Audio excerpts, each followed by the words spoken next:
అంశం చూసుకున్నట్లయితే ఏదైతే నిన్న లడ్డూ ప్రసాదం గురించి ఒక వ్యవహారం జరిగింది. చంద్రబాబు గారు ఏమన్నారు అంటే తిరుపతి లడ్డూ ప్రసాదంలో జంతువులు కొవ్వు వాడారంటున్నారు, వీళ్ళేం వాడలేదంటున్నారు. ఈ అంశం ఎలా చూడాలి? జంతువులు కొవ్వు వాడి ఉండరు, ఎందుకంటే గొడవ వస్తుంది కదా, ఏదో అనాలి కదా అంటాం. ఎవరికి తోసింది 5 సంవత్సరాల్లో వాళ్ళు తోస్తామంటారు. ఓకే, ప్రజలు ఏమంటే ఒక్కోసారి ఒకళ్ళకి 5 సంవత్సరాలు ఇస్తారు, ఒకళ్ళకి 10 సంవత్సరాలు ఇస్తారు, ఒకళ్ళకి చాలా కాలం ఇస్తుంటారు, వాళ్ళ ఇష్టం బట్టి. అయితే సార్ చూసుకున్నట్లయితే మొదటి అంశం చూసుకుంటే ఉమ్మడి కూటమి వచ్చి 100 రోజుల పాలన అవుతుంది. ఒక పక్క చూసుకున్నట్లయితే పైన ఉమ్మడి కూటమిలో బీజేపీ, టీడీపీ, జనసేన ఇది మంచి ప్రభుత్వం అని చెప్పి ఒక పోస్టర్ రిలీజ్ చేశారు, నిన్న వార్తల్లో చూసాము. ఎలా చూడాలి సార్? ఏమేమి అందిని అంటారు? ఈ యొక్క 100 రోజుల పరిపాలన ఎలా ఉంది? 100 రోజులు సార్ నేను మాకేం రాలా, చూడంగా అందరికి 25 కేజీలు బియ్యము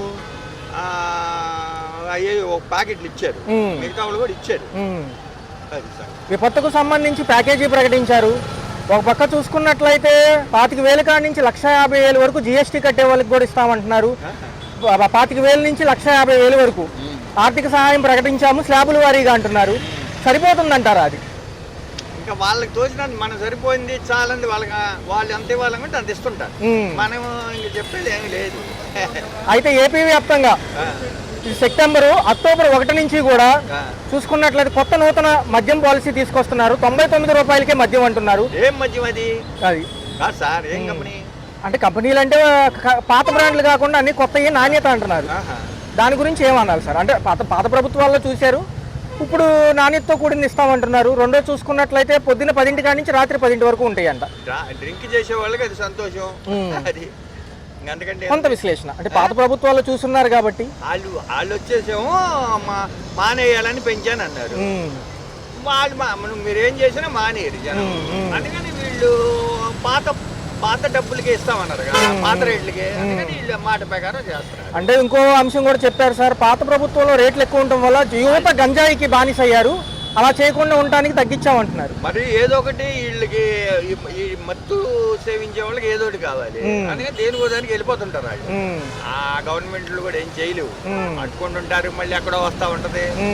అదే మరొక అంశం చూసుకున్నట్లయితే ఏదైతే మహిళలకు పెద్ద రక్షణ ఇస్తామంటుంది ఉమ్మడి కూటమి ప్రభుత్వం, ఆ మధ్య చూసుకుంటే ఆదిమూలం గారి అంశం కానివ్వండి, నిన్న చూసుకుంటే జానీ మాస్టర్ అని చెప్పి జన సైనికుల అంశం కానివ్వండి, ఎలా చూడాలి ఈ ప్రభుత్వాల్లో? ప్రతి ప్రభుత్వంలో ఉంటుంది, క్రమశిక్షణ చర్యలు ఎలా ఉంటాయి అంటారు? ఎన్ని చేసినా చేసేవాడు చేస్తూనే ఉన్నాడు సార్, ఏ పని అయినా వాళ్ళని ఎంత శిక్షించినా మళ్ళీ చేస్తున్నారు. అది శిక్షించుకుంటూ పోవటమే ఇక, ఆగదు కదా. ఏది ఆగినాయి చెప్పండి మీరు? వాళ్ళేదో గవర్నమెంట్ చేస్తుంది, వీళ్ళు మళ్ళీ వీళ్ళకి మరి బుద్ధి వీళ్ళకి రావాలి, వీళ్ళకి రాదు. నిన్న చూసుకున్నట్లయితే మాజీ మంత్రులకు సంబంధించి మాజీ ప్రభుత్వంలో మంత్రులందరూ కూడా జనసేన వైపు చూస్తున్నారు, వలసలు పెరుగుతున్నాయి అంటున్నారు.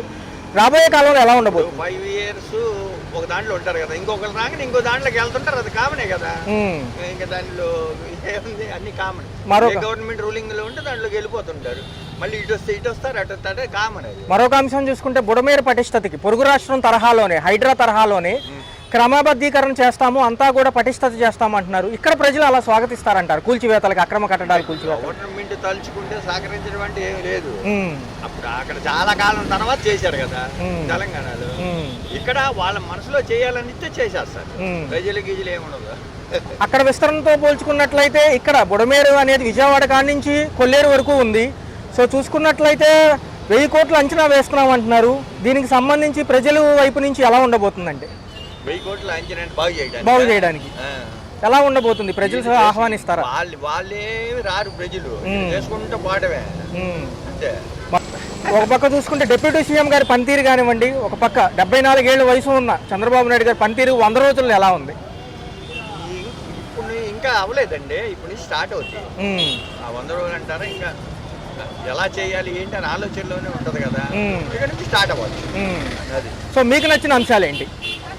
నాకంటే నచ్చినవి ఏంటంటే, మంచి చేస్తే మంచి అంటాం, చెడు చేస్తే చెడు అంటాం. బాగానే చేస్తారు, లేకపోతే ప్రజలు అంత గెలిపిరు కదా, బాగానే చేస్తారు. మరి ఇప్పుడు ఈ 100 రోజుల పరిపాలనకు సంబంధించి ఎమ్మెల్యేలు కానివ్వండి, ప్రజాప్రతినిధులు ఇంటింటికి వెళ్ళి అభిప్రాయం సేకరిస్తామంటున్నారు, మంచి పద్ధతేనంటారు? మంచి పద్ధతే, దాంట్లో ఏముంది, అడిగి తెలుసుకొని పనులు చేయొచ్చు, మంచి పనులు. ఓకేనా? చూసుకుంటే తిరుపతి లడ్డూ గురించి నిన్నటి నుంచి కూడా ఒక అంశం జరుగుతుంది. నెయ్యికి బదులు జంతువుల కొవ్వు వాడారని ఇప్పుడున్న మంత్రులు అంటున్నారు ఈ ప్రభుత్వంలో చంద్రబాబు నాయుడు గారు అన్నారు, కాదని వాళ్ళు అంటున్నారు. ఎలా చూడాలి ఆ అంశం దాని గురించి? వాళ్ళు యాక్చువల్గా డీప్గా ఇన్వెస్టిగేట్ చేస్తే బాగుంటుంది.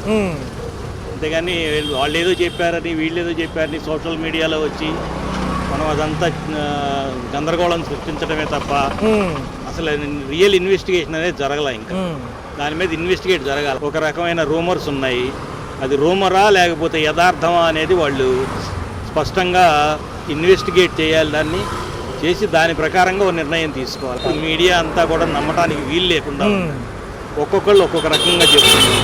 అంటే మరొక అంశం కూడా వినిపిస్తుంది సార్, అతని పేరు వినిపిస్తోంది అని అంటే ఇది కేవలంగా వాళ్ళని ఏదో అల్లరి పెట్టడానికే తప్ప ఏం అదే అంత ఇదేం కాదు. ఓకే, రియాలిటీ అనేది తెలియాలి మనకి. జానీ మాస్టర్ అని చెప్పి గత 2 రోజులుగా చూస్తున్నాము. ఈ అంశాలు చూస్తే క్రమశిక్షణ చర్యలు ఎలా ఉండబోతున్నాయి? అమ్మాయి బ్యాక్గ్రౌండ్ తీసుకుని డీప్గా ఇన్వెస్టిగేట్ చేస్తే బాగుంటుంది. సో చూసుకున్నట్లయితే చంద్రబాబు నాయుడు గారు ఏమంటున్నారంటే మా ప్రభుత్వంలో ఏ మహిళకి అన్యాయం జరగదు అంటున్నారు. ఏమంటే ఇప్పుడు జరిగినవన్నీ ఎన్ని జరుగుతున్నాయి చూడండి. ఇప్పుడు చిన్న పిల్లని రేప్ చేసి మర్డర్ చేస్తే ఇంతవరకు బాడీ కూడా దొరకలేదు. అవును సార్, అవును. అలాగా అంటారు కానీ వాళ్ళ వల్ల కాదు కంట్రోల్ చేయడం అనేది. లా అండ్ ఆర్డర్ అనేది కంట్రోల్ తప్పింది. అన్నీ కూడా క్రాష్ అండి. Okay sir. ఇన్వాల్వ్ అయ్యాడు అని చెప్పేసి ఆయన్ని పెట్టారనంటే గత ప్రభుత్వానికి ఏదో వీళ్ళు ఫర్గా ఉన్నారు కాబట్టి వీళ్ళు నిరకాటం పెట్టాలి అనే ఉద్దేశం తప్పితే వీళ్ళకి వేరే ఏం లేదు. Right sir, right. చూసుకున్నట్లయితే ఈ తిరుపతి లడ్డు విషయం బాగా ఫేమస్ అవుతుంది. చాలా యానిమల్ ఫ్యాట్స్ అవి వాడారంటున్నారు. అదొకటే బాగాలేదు. అదే దేవుణ్ణి అపవిత్రం చేశారు. నాకైతే నచ్చలేదు. చూసుకున్నట్లయితే ఒక పక్క ఏదైతే ఈ ఉమ్మడి కూటమి ప్రభుత్వం వచ్చి 100 రోజులు అవ్వబోతుంది. ఈ రోజు నుంచి కూడా 6 రోజుల పాటు ఈ ఉమ్మడి కూటమి ప్రభుత్వాలు ఇంటింటికి వచ్చి ప్రజాభిప్రాయం సేకరణ చేస్తానంటున్నారు. వరద విపత్తు నిమిత్తం ప్రకటించిన ప్యాకేజీ ఎలా ఉంది? ప్యాకేజీ అయితే బాగానే ఉందండి, బాగానే ఇచ్చారు. అంత బాగానే ఉంది అనుకుంటున్నారు అందరూ. మాకైతే బాగానే ఉంది. ఒకవేళ మీకు నష్టం జరిగితే ఎంత జరుగుండొచ్చు? నష్టం అంటే మా తెలిసిన వాళ్ళు ఉన్నారు కానీ మాది ఆ ఏరియా కాదు. బాగానే ఉందని చెప్పారు అందరూ. నష్టం అంటే ఒక 50,000, 60,000, 40,000 ఇస్తామన్నారు. ప్రస్తుతానికి అయితే బాగానే ఉంది. ఈ నష్టపరిహారానికి సంబంధించి స్లాబుల వారీలుగా డిసైడ్ చేశారు సార్. పూర్తిగా మునుగునీళ్ళకి 25,000 కాడి నుంచి పెద్ద వ్యాపార సంస్థలకు 150,000 వరకు. ఎలా ఉంది? ప్రశంసనీయమేనంటారా? నేనైతే బాగానే ఉంది అనుకుంటున్నాను. బాగా చేశారు. మరి డిప్యూటీ సీఎం పవన్ కళ్యాణ్ గారు కానివ్వండి, చంద్రబాబు నాయుడు గారి పనితీరులు ఎలా ఉంది? చాలా బాగుందండి, నాకైతే నచ్చింది. అంత ముందుగానే ఇప్పుడు బాగుందని. ఈ ప్రభుత్వం 100 రోజుల పరిపాలన కంప్లీట్ చేసుకున్న సందర్భంగా పోస్టర్ ఒకటి విడుదల చేశారు, ఇది మంచి ప్రభుత్వం అని చెప్పి. మొన్న కేబినెట్ సమావేశం అయిన తర్వాత ఎలా చూడాలి ఆ అంశం? నాకైతే బాగానే ఉందండి, బాగా నచ్చింది. ఓకే. ఒక పక్క చూసుకున్నట్లయితే ఏదైతే ఈ ఉమ్మడి కూటమి ప్రభుత్వం వచ్చాక పైన బీజేపీని కూడా సహాయ నిమిత్తం కోరడం జరిగింది. సహాయ చర్యల కోసం ఏదైతే విపత్తుకు సంబంధించి ఫండ్ కోరడం జరిగింది. పురంధేశ్వరయ్య గారు ఏమంటున్నారు అంటే ఆల్రెడీ మేము ఇవ్వడం జరిగింది బుడమేరకు సంబంధించిన వీటిలన్నింటికి కూడా. అప్పట్లో ప్రభుత్వాలు కొంత నిర్లక్ష్యం వల్ల ఇంత పెద్ద ఉపద్రవం వచ్చిందంటారు. ఎలా చూడాలి అండి? అది అందరూ అదే అంటున్నారండి. మరి అప్పుడు చేసి ఉంటే ఇప్పుడు జరిగేది కాదా అంటున్నారు. ఒకవేళ పాత ముఖ్యమంత్రి గారు ఇప్పుడు ముఖ్యమంత్రిగా ఉంటే విపత్తును ఎలా ఎదుర్కొనేవాళ్ళు? కొంచెం ఇబ్బందిగా ఉండేదండి జనాలకి.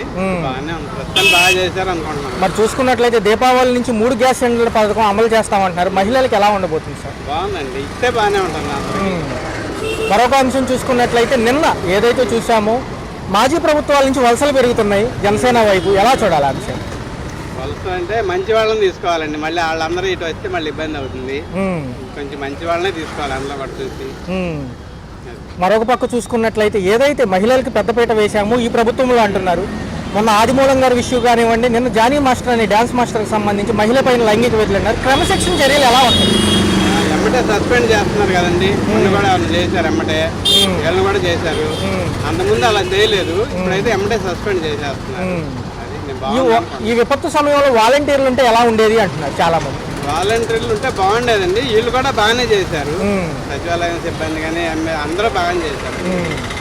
మరొక అంశం తీసుకున్నట్లయితే అక్టోబర్ 1 నుంచి కూడా నూతన మద్యం పాలసీ, కొత్త మద్యము, నాణ్యత మద్యం అంటున్నారు. ఎలా చూడాలి? అవునండి, అది కూడా బాగానే ఉంది. మరి తగ్గించారు రేట్లు, పక్క రాష్ట్రాలతో పాటు సమానంగా ఇస్తామంటున్నారు. మంచి పని వలన చూసుకున్నట్లయితే అదే సార్. ఫైనల్ క్వశ్చన్ సార్, రాబోయే 5 ఏళ్ళు ఎలా ఉండబోతుంది సార్?